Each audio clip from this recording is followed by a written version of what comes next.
si Patrick Tulfo sa Rapido ni Tulfo. Rapido ni Tulfo.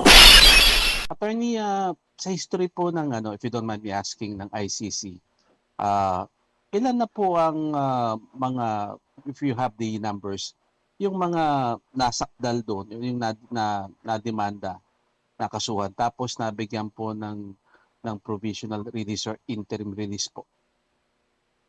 Meron pong several na mga akusado na nabigyan ng interim release. Pero itong mga to, yung kasong na-file sa kanila, hindi mga crime against humanity, hindi war crimes, no? Ito yung mga tinatawag na offenses against the administration of justice. Ito yung mga akusado na sinubukang suhulan yung mga testigo o kaya i-tamper yung ebidensya. So nademanda sila sa mga ganong charges. And nabigyan sila ng interim release.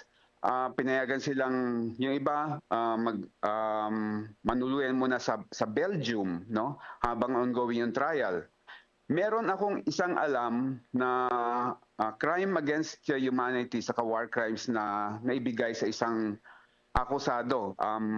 Kung hindi ako magkakamali, yung former president ng Kenya, no? Apo.